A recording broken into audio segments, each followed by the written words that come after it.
Next chapter है आपका chapter number 4 पहाड़ी चित्रकला। पहले के जितने भी आपके वीडियोस थे उनमें हमने पढ़ा था आपकी मुगल शैली के बारे में और फिर हमने पढ़ा था राजस्थानी चित्रकला के बारे में। राजस्थानी चित्रकला के बारे में अब हम पढ़ रहे हैं तीसरा पहाड़ी चित्रकला। पहाड़ी चित्रकला जो है अपनी रसमय सुरमय, अब क्योंकि देखो सबसे बड़ी चीज तो पहाड़ किससे भरे हुए हैं? सुरों से, रसों से, भावों से। आप मान लीजिए, इसको एग्जाम्पल ऐसे ले लीजिए कि अगर कोई व्यक्ति बीमार हो जाता है तो उसको सही होने के लिए क्या कहते हैं डॉक्टर? कि भाई आप पहाड़ों पर चले जाइए, क्योंकि पहाड़ों की जो वादियां हैं, अब ऐसा नहीं है कि आपको पहाड़ पर ले जाना पड़ेगा। तो पहाड़ तो सभी को मालूम है कि पहाड़ कैसे होते हैं। पहाड़ों की वादियों की बात करें तो आप गीत संगीत जैसे हम मान के चलते हैं, गीत संगीत में भी तो पहाड़ों का जिक्र कितना खूबसूरत और कितना सुहावना होता है। तो उस चीज को जब भी आप पहाड़ के बारे में, पहाड़ी चित्रकला के बारे में आप किसी को बताएं तो सबसे बड़ी बात है कि एक तो सौंदर्य कौन सा? जो आत्मा को अनुराग से भर दे, प्रेम से भर दे, वो वाला सौंदर्य। और रस है इसके अंदर, सुर हैं, सुर पशु पक्षियों की आवाजों के। फिर भावात्मक है ये। भाव मतलब आपका वहां जाते ही भाव बदल जाते हैं। आप कितने भी परेशान हो, अगर आप पहाड़ पे चले जाते हैं तो आपको एक आनंद की अनुभूति होती है। तो वो चीज। और देवी अनुराग। अब देवी अनुराग क्यों कहा है? क्योंकि आप देखो जितने भी मंदिर हैं आपके, बद्रीनाथ हो गया, केदारनाथ हो गया, है ना, कैलाश धाम हो गया, तो ये सब कहाँ है? पहाड़ों पर। और यहाँ तक कि जितने भी लोग तप करने के लिए जाते हैं वो भी पहाड़ों पर ही जाते हैं, गुफाओं के अंदर। तो दैवीय अनुराग आपको पहाड़ी चित्रकला के अंदर दिखाई देगा। ये जो कला शैली है, ये आत्मिक अभिव्यक्ति और अलंकारिकता ने भारतीय कला जगत में वैचारिक और सौंदर्य बोध को नई दिशा दी। कब शुरू हुई? 20वीं शताब्दी में शुरू हुई। हिमाचल और पंजाब के एक उन्नत और परंपरागत चित्रण परंपरा थी, हिमाचल और पंजाब की। ठीक है, कब शुरू हुई? 20वीं शताब्दी में। और कहाँ की थी? हिमाचल और पंजाब की।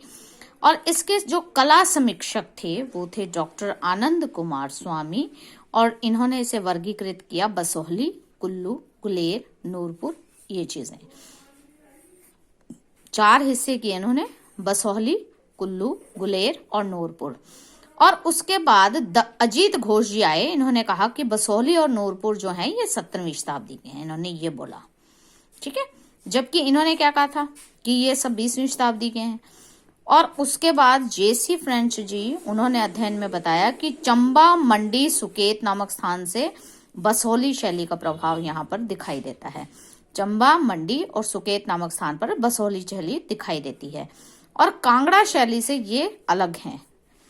अतः यह कहा जा सकता है कि मुगल कला के प्रभाव आने से पहले स्थानीय प्रभाव लिए हुए या परंपरागत चित्र शैली से चित्रण कार्य होता रहा। जबकि अगर हम जम्मू की बात करें तो 18वीं शताब्दी उत्तरार्ध में एक विकसित शैली का उद्भव हुआ, और जम्मू राजनीतिक प्रभुता के कारण विशेष महत्व रखता था, तो इसलिए वहां की चित्र शैली उससे भी प्रभावित हुई होगी। और अभी तक जितनी भी शैलियों की हमने बात की तो दक्षिण से इनका प्रभाव था, और दक्षिणी चित्रमाला में कई चित्र 7वीं शताब्दी में भी प्रचलित थे। इसके बाद आई आपकी उत्तर की तरफ की।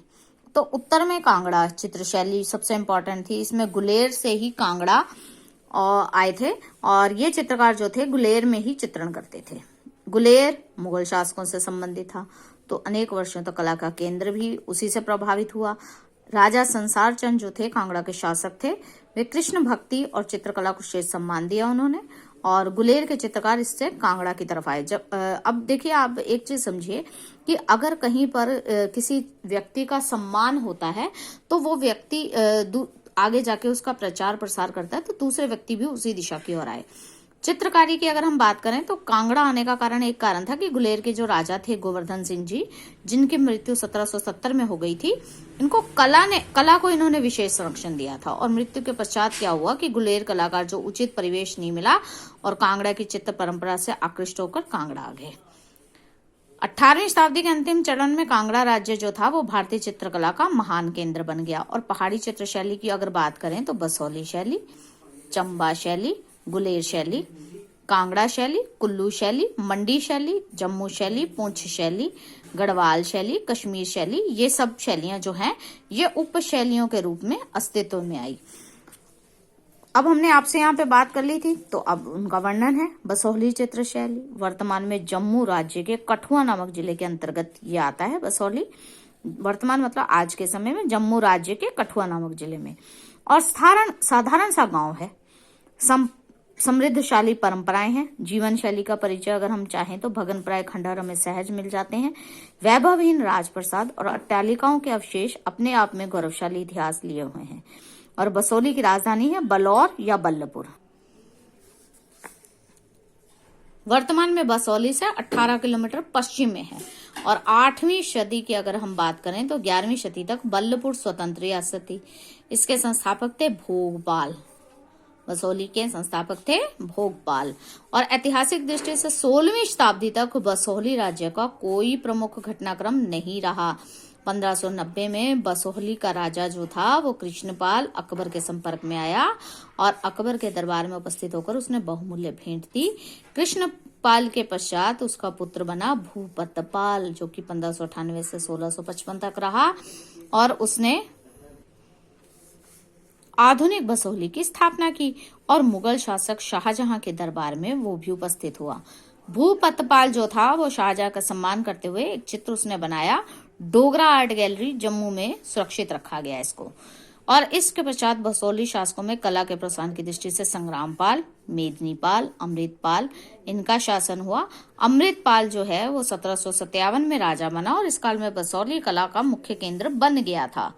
और ये जो चित्रण कार्य राजा कल्याण पाल तक अनवरत चलता रहा। कल्याण पाल जो था वो बाल अवस्था में राजा बना था 1845 में और 1857 में मृत्यु को प्राप्त हो गया। उसकी कोई संतान नहीं थी तो बसोहली राजवंश समाप्त हो गया। अब किसके बाद समाप्त हुआ? कल्याण पाल के बाद समाप्त हुआ। बसोहली पाल में मेदिनी पाल ने रंग महल का निर्माण कराया, शीश महल का निर्माण करवाया। क्वेश्चन कई बार आ जाता है कि बसोहली के अंदर शीश महल और रंग महल का निर्माण किसने कराया? तो मेदिनी पाल ने करवाया। या मेदिनी पाल ने बसोहली में किसका निर्माण कराया? रंग महल और शीश महल का। और जिसकी की दीवारों की भित्तियों पर नायिका भेद आदि विषय बनवाए गए। और बसोहली चित्र शैली विकास में कांगड़ा और चंबा शैली का भी योगदान रहा। और ये जो है बसोहली, इसने अपनी अलग पहचान बनाई। कश्मीर शैली और स्थानीय शैलियों का योगदान रहा।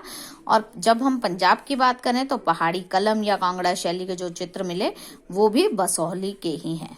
जम्मू की अपनी कोई शैली थी नहीं।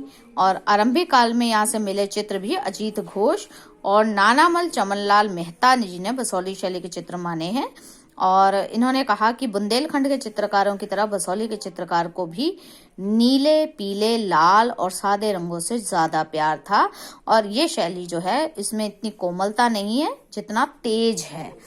तो ये छोटी छोटी सी चीजें हैं जो आपको याद करनी है। अगर चित्रों की बात करें तो एक तो धार्मिक चित्र, क्योंकि धर्म से संबंधित है। वैष्णव धर्म के प्रति इनकी आस्था थी, श्री कृष्ण जी के प्रति इनकी आस्था थी, तो ये इनके चित्र आपको वहां पे ज्यादा मिलेंगे। सूरदास, मीरा, केशवदास बिहारी, ये भक्ति साहित्य के प्रचलन से जनता आत्मविभोर थी। और बसोहली की कलाएं जो थी वो दर्शन और आध्यात्मिक भाव को भीतर समेटे हुए थी। विष्णु की भी उपासना होती थी कई जगह, तो इनके भी चित्र आपको दिखाई देंगे। और काव्य आधारित चित्रण थे, अर्थात इनके जो श्रृंखला है वो काफी लंबी है। भानुदत्त कृत रस जो है या जयदेव कृत गीत गोविंद काव्य पर कई चित्र बने। कृपाल पाल को रसमंजरी सबसे ज्यादा पसंद थी। अब देखो एक चीज, सबसे बड़ी चीज काव्य आधारित चित्रण में क्या होता है कि कविता बनी हुई है, कविता के साथ साथ चित्रों का समावेश, अर्थात उसको बोलते हैं काव्य आधारित चित्रण। श्रृंखलाओं का चित्रण भी विशेष रुचि के साथ हुआ। विभिन्न राग और रागनियों का चित्रण भी हुआ। कृष्ण और नायिका के रूप में राधा को चित्रित किया गया। फिर है व्यक्ति चित्र। व्यक्ति चित्र में आप ये मानिए कि दरबारी सदस्य अपने अपने चित्रों का निर्माण कराते थे। और यहाँ के चित्रकारों ने राजसी वैभव के चित्र और राज परिवार के व्यक्ति चित्रण पर भी कार्य किया। और जब हम विशेषता की बात करते हैं तो क्यों पहाड़ी शैली है ये बसोहली शैली जो है, तो वही बात, सरलता, भाव और मीनाकारी और चटक रंगों का प्रयोग, औजपूर्ण विन्यास, ये सब चीजें, और रेखाओं की सुकोमलता, निर्माण में लयात्मकता क्यों है? क्योंकि काव्य से जुड़ा हुआ है। ये सब चीजें बहुत इंपॉर्टेंट है। बसोहली चित्र शैली भाव व्यंजना में कांगड़ा से ज्यादा श्रेष्ठ है और यह शैली स्पष्टता और भावों की मधुरता लिए हुए है। फिर हम बात करेंगे रूप निर्माण की। बसोहली चित्रकार जो थे वो पुरुष व स्त्री की मुखाकृति निर्माण में विशेष पहचान बनाए हुए थे। जब चेहरे की बात करते हैं तो उसमें ढालदार माथा, ऊंची नाक, और एक ही अटूट रेखा अर्थात बीच में कहीं टूटती हुई नहीं, प्रवाहपूर्ण बनाया गया। आंखों की बनावट में इस शैली के चित्रकारों ने कला का श्रेष्ठ परिचय दिया। नेत्र या चक्षु जिसको कहते हैं हम, आंखें, इनका आकर्षण बहुत था। नयन पद्माकार, कर्ण स्पर्शी और इस रस भाव से भरे हुए थे। नेत्रों की मादक प्रस्तुति बसोहली चित्रों की पहचान है। नेत्रों के समान ही नायक और नायिका की मुद्राओं का अंकन भी इम्पोर्टेंट है। चित्रों में पात्रों की हस्त मुद्राओं का जितना रुचिकर लयात्मक चित्रण बसोहली शैली में हुआ वह अद्वितीय है। तो बसोहली इसमें आपको देखो, इसमें देख रखा है मुख और मुद्रा का रुचिकर मिश्रण, बल्कि नाक, कान, मुंह, कपोल, ललाट और संपूर्ण शारीरिक गठन का भी अंकन हुआ। और बसोहली के चित्रकार पात्रों का बड़े ही सौम्य और श्रृंगारिक रूप से चित्रण करते थे। और हाशिए, एक क्वेश्चन है, हाशिए किसको कहते हैं? हाशिए क्या है कि बसोहली चित्र में चित्र को चारों तरफ से पतला पट्टीनुमा हाशिया बनाने की प्रथा थी। और आपको याद हो तो हमने हाशिए मुगल काल के उसमें भी पढ़े हुए हैं। हाशिए सपाट रंग के बनते थे, गहरे लाल रंग का प्रयोग होता था और कई बार गहरे पीले रंग के भी बनते थे। लाल रंग के हाशियों में सफेद रंग से टाकरी लिपि में लेख भी लिखे गए हैं और मुगल चित्रकला से थोड़े से अलग थे ये। मुगल चित्रकला में हाशिए अपेक्षाकृत चौड़े और अलंकृत थे। और इसमें क्या थे, आपने पढ़ा है यहाँ पर मुगल चित्रकला के, तो आपके बताई दिए, चौड़े और एकदम उसके रंगों का इस्तेमाल अलंकृत किए जाते थे, सजाए जाते थे। अर्थात हाशिया जब बनाया है, मान लीजिए ये हाशिया है तो इसके अंदर भी कलाकृति होती थी ऐसे, ठीक है। और इसके हाशिए कैसे थे? सपाट रंग के और पतले होते थे, ठीक है। ये दोनों हाशियों का आपको अंतर बता दिया है। और इसके अलावा एक चीज है जो है वर्ण विन्यास। रंगों का आकर्षण था, लाल, पीला, नीले रंग विशेष थे। और एम.एस. रंधावा ने रंगों के बारे में कहा कि बसोहली शैली के चित्र पीले, लाल, नीले रंग को प्राथमिकता और विरोधी प्रयोग आनंददायक और सुंदर दिखाई देता है। उसके बाद है प्रकृति और पशु चित्रण। विभिन्न प्रकार के वृक्षों को गहरी पृष्ठभूमि में हल्की रंगत में दिखाया गया है। अधिकांश अखरोट, मोरपंखी, मंजनू और आम के वृक्ष बनाए गए। चित्र भूमि पर काफी ऊपर उभर कर दिखाई देते हैं। और बसोहली की अपनी अलग परिपटी है। पशुओं को कमजोर और दुबला, पेट चिपका हुआ, लंबे कान, सींग मुड़े हुए दिखाए हैं। जम्मू की स्थानीय प्रजाति के प्रतीत होते हैं। प्राय कृष्ण के बाल रूप में चित्रों में गाय और बछड़ों को भी बनाया गया है। और अगर आप भवन की बात करें तो भवन चित्रण में भवन जो है मुगलिया प्रभाव के साथ चित्रित किए हैं। दीवारों में सुंदर ताकों और आलों का चित्रण और गुलाब पाश, इत्रदान, पुष्प पात्र और फूलों से भरी तश्तरियां रखी गई हैं। जालीदार खिड़कियां हैं, नक्काशीदार स्तंभ है। और अधिकांश भवन चित्रण के साथ पिंजरे में बंद सारिका और अन्य पक्षियों को अद्भुत तरीके से दिखाया गया है। देखिए एक चित्र है यहाँ पर साधु और कृष्ण का चित्र, जिसका वर्णन कर रखा है। अच्छा, साधु और कृष्ण के चित्र में एक साधु जो है वो है सुदामा जी। भगवान कृष्ण और साधु बनाए गए। नीले रंग में कृष्ण जी को बनाया गया और क्योंकि नीला रंग विष्णु का प्रतीक होता है। और पीले रंग की उनको धोती पहनाई है। कंधे पर गमछा रखा गया। सिर के बाल जूड़े के रूप में बंधे हुए हैं जो कि सिर के मध्य है। कानों में बड़े बड़े कुंडल मोतियों के, गले में 2 लड़ीहार हैं और लंबी मोतियों की माला है। यहाँ पर कृष्ण को पाँव में सैंडल पहने हुए दिखाया गया है। कृष्ण के सामने हाथ जोड़े एक साधक खड़ा है, श्रद्धा भाव दिखा रहे हैं उसमें। और उसमें भी कृष्ण के समान ही धोती पहनी हुई है और गमछा कंधे पर है। धोती का रंग जो है कृष्ण के भिन्न लाल रंग का है। बालों पर जूड़ा है कृष्ण के समान ही। और इस साधु के कान में कुंडल और गले में मोतियों, तुलसी या रुद्राक्ष की माला है शायद। साधु अपने शरीर पर संभवतः भभूत लगाया हुआ है। सफेद वर्ण में हल्का सा गुलाबी रंग मिश्रित किया गया। देखिए इसको, देखिए ये है भगवान कृष्ण। देखिए गले में गमछा है, मोतियों की माला है, ये सर पे जूड़ा बना हुआ है और येलो कलर की धोती। ये है साधु। इसने रेड कलर का वो पहन के और गमछा लगा रखा है। ये रुद्राक्ष की माला है और इसमें भी सर पे जूड़ा है। तो आप ये देखिए कि इसके अंदर किस तरीके से दोनों को एकदम आपको हर चीज स्पष्ट दिखाई दे रही है। पेड़ भी दिखाई दे रहे हैं पीछे की तरफ। समूचे क्षेत्र में पार्श्व भूमि हरे रंग की बनाई गई है। पार्श्व भूमि अर्थात ये जो पीछे की भूमि है इसको कहते हैं, ठीक है। बसोहली कला का आरंभिक जो स्वरूप था वो अपनी विशेषता लिए हुए। पेड़ों को वृत्ताकार बनाया गया। वृत्ताकार देखिए गोल गोल है ना, पेड़ गोल गोल है, वृत्ताकार दिखाए गए हैं, ठीक है। हल्की, गहरी और मोटी रंगत में दिखाया गया। क्षितिज रेखा चित्र से उभर कर आई है। इसमें बड़ी बड़ी आंखें दिखाई गई हैं। उभरा हुआ ललाट, नाक एक ही रेखा द्वारा बनाए गए हैं।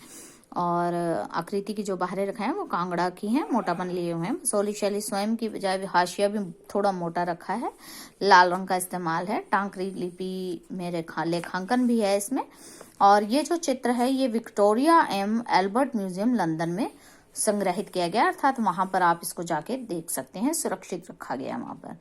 उसके बाद एक चित्र है नायक और नायिका का, देखिए ये वाला, ठीक है, इसके बारे में हम बात कर रहे हैं। ये भी बसोहली शैली का। एक तो सबसे बड़ी चीज जो है आपके इस बुक के किताब के अंदर कि आप लोग हर चित्र को डिटेल में याद करेंगे कि वो किस शैली से संबंधित है, उसके अंदर क्या कहा गया है और किन रंगों का समावेश है, हाशिया है या नहीं है, ये छोटी छोटी सी चीजें।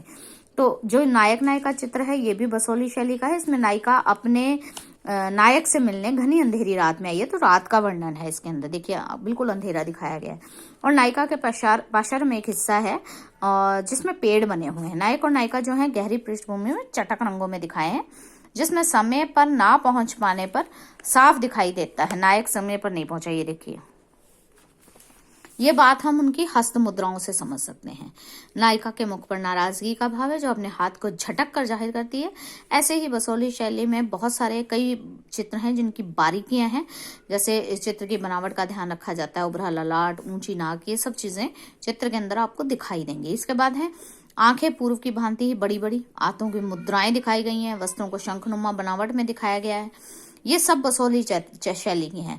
नायिका को कंचुकी और घेरदार घाघरा, सिर पर पतला दुपट्टा, हाथों में घिरे हुए है जिसको हाथ से पकड़ा हुआ है उसने।